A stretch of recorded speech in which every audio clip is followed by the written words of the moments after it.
Josh here from Hollis Dorian at Outlaw Drums, picking up the new kit.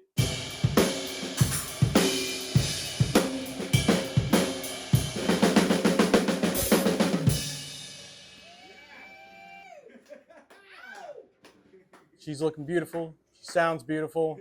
I can't wait to play these on stage. Should be something to see and something to hear. Mike, you did a great job.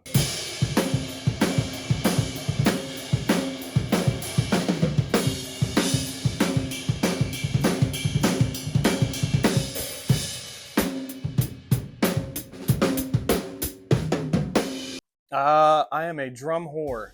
I play with anybody, anytime. I've done a ton of session work. Me and my bass player in general, like we always do session work and try to do it together as like the rhythm section. And it works out pretty well. And he and I have been playing for probably better than a decade together. So it's been real nice, you know, getting to have brotherhood like that.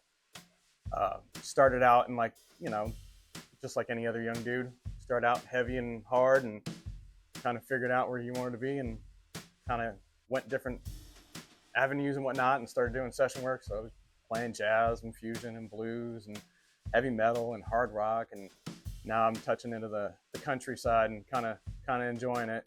Would you classify yourself like a southern rock drummer?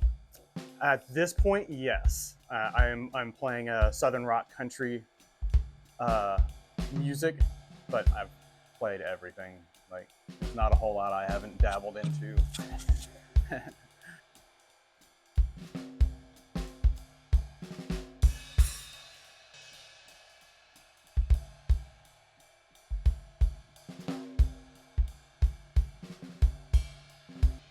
So tell me your inspiration behind the build of this kit and the snare drum. Like, what was snare? I didn't know what to think when you was like, can you put legs on the snare drum? I was like, do what? Well, okay, so several years ago, probably 10 years ago or so, I ran into a buddy of mine, Alan, and he had this 32-inch kick drum, and I wanted it. So he and I exchanged, you know, info and whatnot, and at the time, my buddy CJ ended up buying this bass drum for me, and he was like, dude, I got the bass drum, and he gave it to me. I was like, oh, sweet. So we were out on the road, I had that kick, and had the, you know, normal snare, I call it a little snare, but a normal snare, and we stayed at this one chick's house, I can't remember her name, anyway, so she had this old 70s snare drum, marching snare, and I was like, holy crap, I really like that, old Ludwig, and I was like, man, I really like that, like, how much do you want for that? She just gave it to me. So when we got home from that legged tour, tore it all apart, cleaned it up, sanded it down, put crocodile skin on it, and then realized that it was too deep for any snare stand. So every time I would sit behind my kit, the snare was way up here, and I'm like, this is stupid, I can't even play this thing. So I started racking my brain, I'm like, well dude, it's like floor tom sizes. It's a 15 by 14. So I went, got some floor tom legs, tapped some holes in it, threw it on there, and dropped it down, and it set real nice between my knees, and that's where all this came from. Especially like I wanted a 7x13, and I knew I couldn't find a snare stand low enough, so that's why I was like, hey, I know you probably haven't done this before, but we're gonna do it, and it worked out great. The thing plays great, sounds great. I can't hear any deadening of the shell either, so yeah, it did phenomenal. Kind of a cool thing, because now you don't have to position it around. Yeah. You know, because normally that gets in the way, exactly. right, underneath your legs and whatnot. Mm-hmm. And at this point, I mean, all you do is set your two front legs up front, and that one rear leg between your knees, and you got all this open space underneath. Yeah. And where your feet can move around, you got plenty of room for pedals and hi-hats and all that. Man. Works out good. Yeah, man. And then what's the inspiration between the sizes and the wood types? I've never owned a pine kit, so it was definitely one of those where pine wood is definitely in my opinion, a pretty stellar wood, and there's not a whole lot of pine kits, and especially with this finish that you did on this. Traditionally, you play like 12, 14, 12, 16, something like that, but after, you know, having the conversation with you and you enjoying the 10s, I threw the 10 up on my current kit at the time and really enjoyed the differences between that 10 and that 14, that 16, like, it's such a jump, and it was so noticeable, and they just sang really well together. So that's why when I made my order with you, man, I was like, yeah, do the 10, 12, 16. Yeah. And then I didn't want like a super long bass drum like that's what I have now. It's 22 by 22 or something. Yeah. And I didn't like the depth. There was not enough attack. So that's why I was like, yeah, I think it's 18. Mhm. Yeah. That's why I was like, knock a couple inches off that, bring it back to 18, because that's the best, in my opinion, depth for your low note, your attack. Like everything sounds good on an 18. 22, it kind of gets lost. Yeah.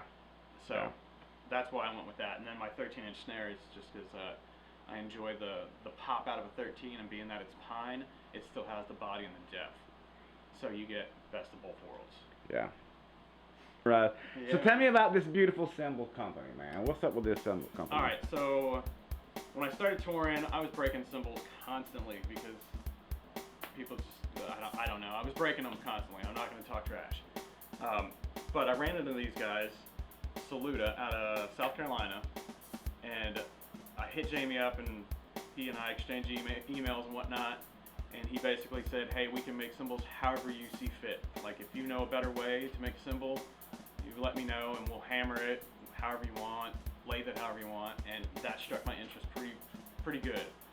So I basically gave him a map of how I thought things should get hammered and lathed on a cymbal. And he sent me my first set of cymbals back in like 2009. And they lasted, I mean, I still have the stock hi-hats, and I believe ride in one of the crashes.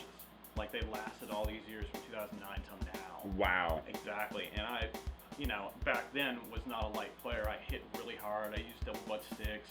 It was a show. I was putting on a show, so I didn't hit from here. I hit from here.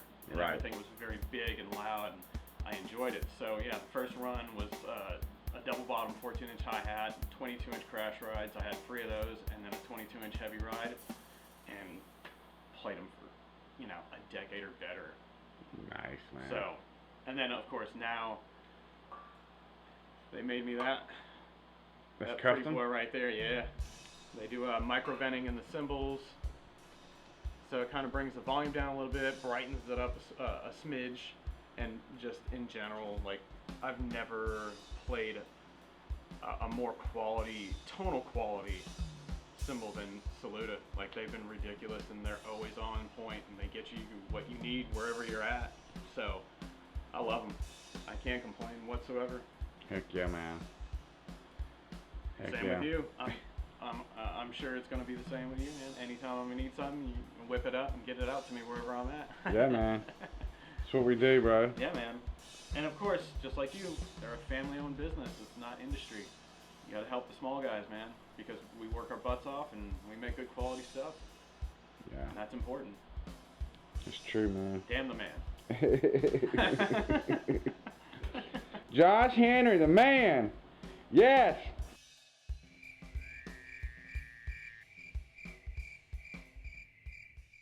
Hey, what y'all think about the state? I loved it.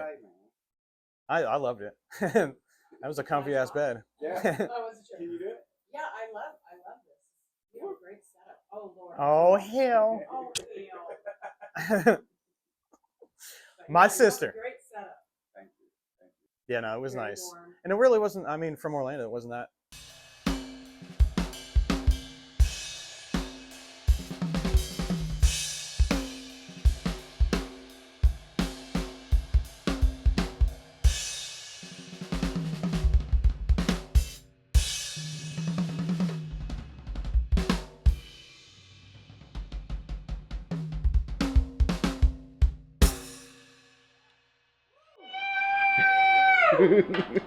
Yeah. It felt nice. That was bad. They sound solid, man. Oh my God. I'll tell you what my favorite parts are.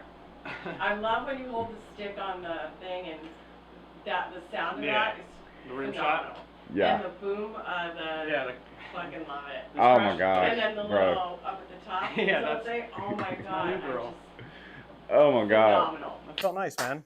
Thank you, dude. Bro. It's gonna be awesome, man. Yeah.